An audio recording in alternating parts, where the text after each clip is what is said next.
ने भी घोषणा किया कि हम आएंगे तो महिलाओं को 40,000 रुपया सालाना देंगे।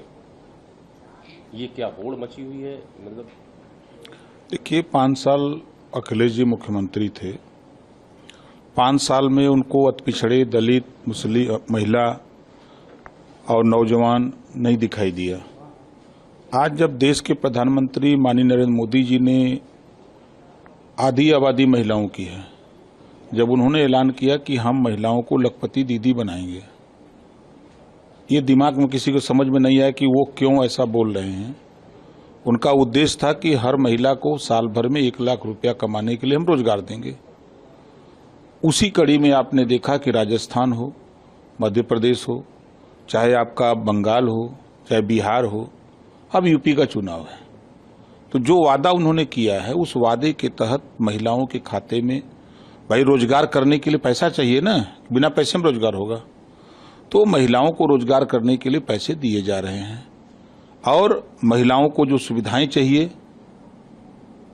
आपने महसूस किया और कल देखा भी कि 60 साल के से लेकर के आजीवन परिवहन में निःशुल्क यात्रा, 27, 28, 29 3 दिन महिलाओं को रक्षाबंधन के अवसर पर पूरी छूट है।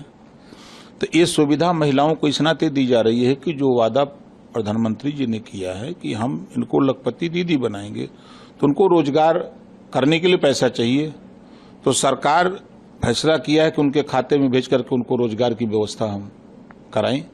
तो ये बात पसंद नहीं आ रही है, चाहे वो समाजवादी पार्टी हो चाहे कांग्रेस हो। इस नाते कि अभी आपने देखा लोकसभा सत्र चल रहा था, तो महिलाओं की सबसे बड़ी दुश्मन अगर कोई पार्टी है तो कांग्रेस और समाजवादी पार्टी।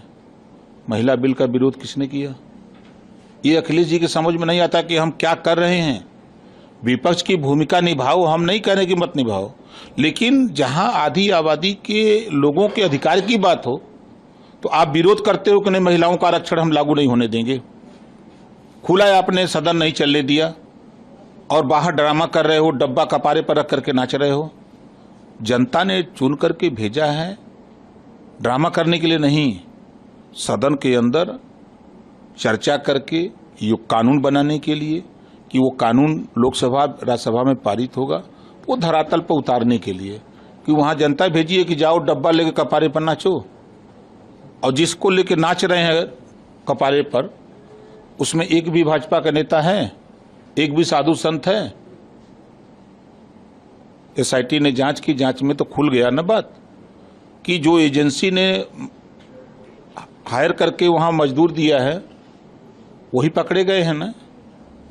और ये सिर्फ सरकार को बदनाम करने की साजिश हो रही है। तो इन लोगों को एक ही सुध है कि हम विरोध करेंगे और कह रहे हैं कि हम 40,000 देंगे। अरे न 9 मन गेहूं हुई न राधे